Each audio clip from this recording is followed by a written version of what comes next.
Britanie, a guide for Czech visitors, actually. Let me start by describing, oh look, you may go to Great Britain, or Velké Britanie, one day. All Czechs seem to end up there somehow or other. So this is a helpful guide to wide-eyed hezky Českys who want to end up there in the land of Velkys.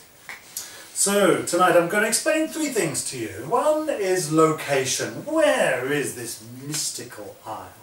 Secondly, and also not just the geographic location, but also the mental location of the United Kingdom of Velké Britanie. Secondly, customs. Things you can and cannot do. And thirdly, things to see and do. First of all, location. Despite what you think you know about Velké Britanie, it is not part of Europe. It is not part of Europe as far as the Brits, the Velkys, see it, okay? They don't see themselves as part of Europe at all, okay? In fact, they have a word for Europe. It's called the continent. And when they say, oh, I'm just going to go to the continent, what it really means is that they're going to drive, get on a ferry, and go to Calais to pick up some cheap beer to take back to England. That's all they're going to do there. They may have a coffee and go, and that's about it. So the continent is the word that Brits use for this other place. Don't forget there's a sea in between, you know, that keeps them away. Secondly, the reason for this is because of a mental picture that Brits, the Velké Britanie, have for the continent. This is a place where wars happen, you know, over there, that kind of thing. And also, don't forget, the Brits had a massive empire. Australia and Canada and, you know, Hong Kong and all kinds of, a quarter of the planet at one time was painted pink on the map, pink being the British Empire. And for some Brits that still exists, even though it's gone, it's still there. So we look elsewhere, you know, to India for our food, you know, that kind of thing. That's how crazy we are, you know. France is a place for snails. The only bit of the empire left is tiny little islands in the South Atlantic called the Falklands, which is inhabited mostly by penguins. Now we love penguins so much that we went to war against Argentina to defend these penguins, okay? We love them so much. I think we love them as much, and I had to look this up, we love them as much as Czechs love Kruteček. You know, I think Czechs would go to war to protect the Kruteček, okay? So then, yeah. Now, it's a mole. Brits stick to this idea that they're different from Europeans. They look the same, oh, but they're not the same. No, not at all. And you can't really get there by accident. You can't get on a tram in Olomouc, fall asleep and then wake up in London, because it just won't happen. You have to go through the tunnel, or you have to go over the sea or fly there. Not like going to France or going to Germany or something like that. You can't just wake up there by accident, okay? In fact, the sea is a really good thing for the Brits. They love this sea. It stopped Napoleon. Stopped Hitler.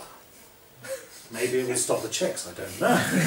But they obviously didn't want to get their feet wet, those nasty people, and Britain is also stuck out there into the North Atlantic, and it collects all this lovely rain.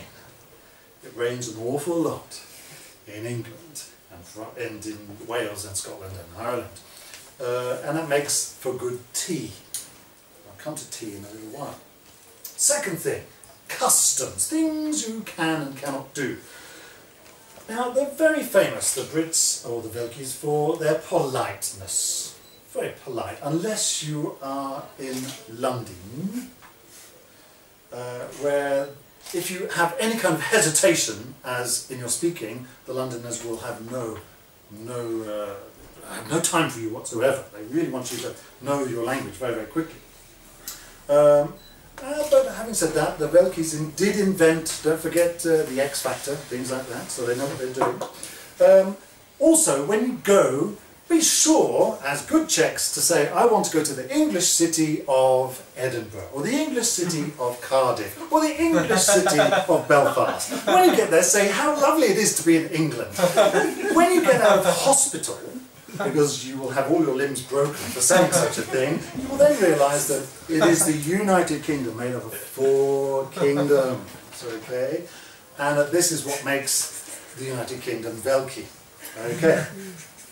Also try the cuisine, tea and biscuits. Don't forget, stick your little finger out, only your little finger, mind you, don't want any other. Just your little finger. Try fish and chips, famous fish and chips, toad in the hole, and of course Britain's best loved food this year, which is a Chinese stir fry. Last year it was chicken tikka masala, and that was invented in Birmingham, by the way.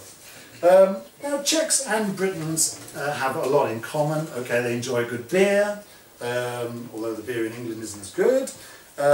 They both fought against Napoleon. You have General Radetzky, we have Wellington, although Wellington was Irish, actually. And we have good track record at losing at sport. And then complaining about it the next day in the newspaper. Exactly. Okay. So, the things you must see and do. First of all, go to Windsor Abbey and Westminster Castle. Those are very important places to go to, but save up before you go. You're going to have to sell a kidney to get inside. It's very expensive, okay? Go to the pub, but don't wait to be served. Don't sit down. You'll sit there all night, being kindly ignored. You must go to the bar and say, I would like a pint of this. And you have to say what it is. Otherwise, they'll just ignore you. Sit there all night. So, and thirdly, swim in the sea. Britain is an island, but don't die of hypothermia. So the 3 points I've covered tonight are: Velka Britanie is not part of Europe. Secondly, don't wait to be served at pubs. And thirdly, the sea is a natural deterrent for invaders and pleasure seekers. Thank you very much.